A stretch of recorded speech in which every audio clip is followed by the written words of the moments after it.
Madame, mademoiselles et messieurs, bonjour. Apogée TV, actualité et info à tous les étages. Actualité et info à tous les étages.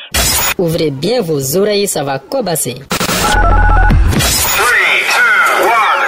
Bonjour et bienvenue à tous, c'est un bonheur pour moi de vous retrouver dans le super zapping d'Apogée TV. Le ciel s'assombrit au RHDP avec la cascade de démissions retentissantes qui font saigner le parti. La dernière en date, celle du vice-président Daniel Kablan-Duncan, a été la porte ouverte à une folle rumeur sur les réseaux sociaux selon laquelle d'autres velléités de départ auraient créé l'impasse dans la nomination du nouveau premier ministre après le décès d'Amadou Gon Coulibaly. Et alors que les Ivoiriens devinent qui sera le prochain renégat, les fins limiers des médias sociaux ont déjà trouvé un nom, Kobena Kwasi Adjoumani. Mais le principal concerné, visiblement très offusqué par cette info ou cette infox, a réagi de façon vigoureuse. J'ai lu un post sur les médias sociaux annonçant mon départ du RHDP après la démission de Daniel Kablan-Duncan. Abomination, quel sacrilège. Je tiens à rappeler que mon engagement au RHDP ne tient pas dans le cadre d'un soutien à un individu, mais par conviction à un idéal oufouettiste incarné par l'homme de vision qu'est le président Alassane Ouattara. Pour précision, j'ai adhéré au RHDP avant M.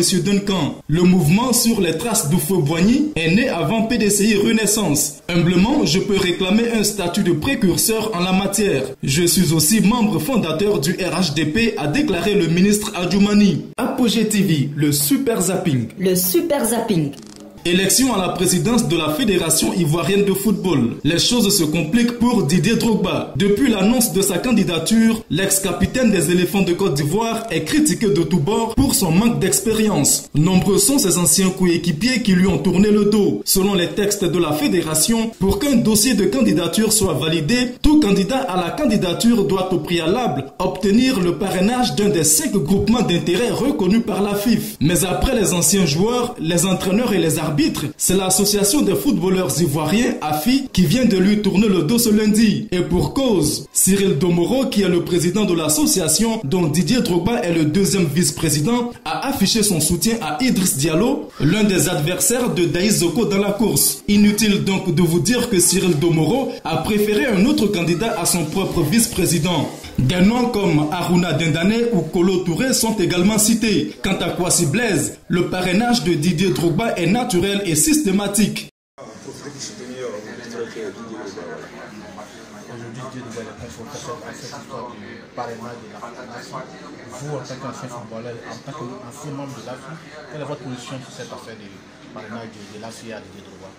Bien, sachez que j'ai mal, comme vous le dites, parce qu'aujourd'hui, moi, je pense qu'il n'y a pas à réfléchir 10 000 fois. Hein. Et sachant et en écoutant aussi nos jeunes frères qui, aujourd'hui, ont pris leur courage, ils ont pris leur courage en main, qui sont rendus aujourd'hui, je crois, à l'AFI même, pour réclamer leur dû, parce que je pense que c'est leur dû. Aujourd'hui, on se bat pour eux et aujourd'hui, on veut leur refuser, comme on appelle, leur parrainage. Donc moi, quelque part, j'ai mal pour eux, J'espère que ces personnes qui détiennent ce pouvoir de choses, ce parrainage-là, vont pouvoir prendre les bonnes décisions et amener Didier, donner le parrainage à Didier plutôt, parce qu'il le faut. C'est la maison des joueurs. La maison des joueurs ne peut pas voter quelqu'un d'au-dessus de lui. C'est comme ça. Comment est-ce que vous expliquez le fait que Cyril Domoro soit réticent à accorder le parrainage à Didier? Bien, ça. Est-ce qu'il y a un problème de personne?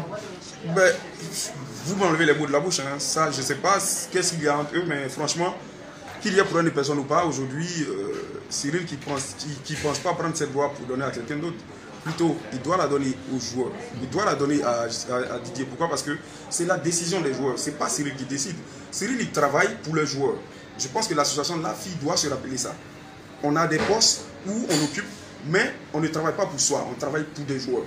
Donc si notre travail, c'est de travailler pour les joueurs, c'est de donner notre voix, qui est la voix des joueurs, à Didier Drogba. Parce que c'est la décision que les joueurs ont prise. Donc il faut la respecter, tout simplement. Est-ce que je vous pense que Didier Drogba peut être un bon président pour la Fédération ivoirienne de football? Monsieur, écoutez, on essaye toujours, on travaille toujours dans ce sens, hein, parce qu'on n'est pas président, on devient président. Donc si ce monsieur il a décidé d'accorder surtout à la Côte d'Ivoire tout son savoir-faire et ces choses dans ses relations, moi je pense que c'est du pain béni, on va dire. C'est du pain béni parce que quelque part, il faut quelqu'un qui connaît le métier, quelqu'un qui est dans le métier et quelqu'un qui connaît comme on le dit ici souvent, bon, c'est les rouages, mais je ne sais pas c'est quel genre de rouages. Peut-être que c'est celle du football ou celle d'autres choses. Mais bon, il connaît les rouages du football, donc je pense que c'est la personne idéale pour nous. Voilà. Au niveau de l'AC, il n'y a pas que Cyril Domoro qui décide, il y a également Aruna Gadane et Kolo Touré. On appelle pour ces deux personnes qui décident aussi pour le destin de l'AC. Bien, je dirais à mes chers frères de bataille, Kolo et choses comme on appelle Aruna Gadane, qui se rappellent ces bons moments qu'on a vécu ensemble, qui se rappellent les souffrances qu'on a eu à vivre et qui se rappellent surtout qu'ils sont passés ici en Côte d'Ivoire, ils ont joué en tant que footballeurs en Côte d'Ivoire, ils connaissent la souffrance des joueurs de Côte d'Ivoire, ils connaissent qu'est-ce qu'il faut pour pouvoir changer le football ivoirien parce que eux ils ont été aussi des professionnels. Donc étant professionnel, je pense que quand on a un vécu comme ça, on se doit de pouvoir faire en sorte que nos petits frères et nos frères qui jouent aujourd'hui au football profitent de la même situation que nous. Donc ces personnes qui peuvent les faire profiter, bien sûr que c'est nous. Donc il va falloir qu'on essaye de revoir notre position et qu'on prenne les bonnes décisions parce que ces décisions-là vont changer beaucoup de choses. Merci. Apogée TV, le super zapping. Le super zapping. Cela fait plus d'un mois que le pouvoir de Bamako est persécuté par de violentes manifestations de l'opposition. Depuis le 5 juin 2020, un mouvement guidé par le très célèbre imam Mahamoud Diko, principal instigateur de la fronde, brandit un beau chapelet de revendications dont la démission du président Ibrahim Boubacar Keïta. Même la star malienne Salif Keïta a exprimé son soutien à Mahamoud Diko. Ambaleba malien, Malik Koko, Malik Kono, Malik Telou, Aubeni Yankuma, Malik Beka Djeri, Ankanato Akashishi, Anyana. Jumadou, Beka Bo, Tia Frabusoka, Debsen Flamo, Pakam. Ali Fionto, Ayao Brede Abrim Nelaba, Navarao. Aw bɛ sɛmɛ Mali la, a bɛɛ ta ye Mali de ye. Min bɛ se ka na i ka na. Mali tɛ mɔgɔ kelen ta ye, Mali ye bɛɛ de ta ye. Hali banabagatɔ minnu dalen bɛ dilan kan, aw ka dugawu t'an ye. Nin tɛ siya kelen ye, nin tɛ diinɛ kelen ye. Nin ye ka faso bɔ bolo la. A' ka na, an k'a yira k'an kunkolo bɛ k'an dimi. Ko min bɛ k'a kɛ, ko n'an y'a to a ka kɛ. Kabela Maloyaba, Bekabo, Ambekano sur le Jubano, M5 Confé, Kahira, Kanguru Bekandimi, Kumin Bekake, Kam Mankan, Kahira, Kaumta de Jabanaï, comme Horeta de Jabanaï, ne peut plus être. Allah Sako Kirasuko, Auso.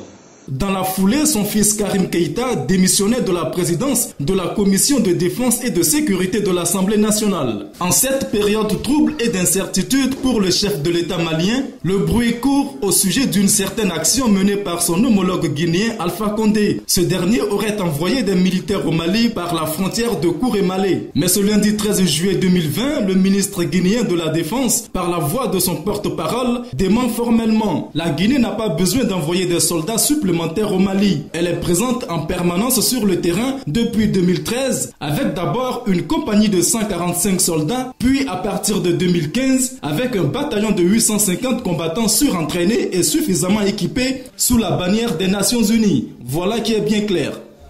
Apogée TV, le super zapping. Le super zapping.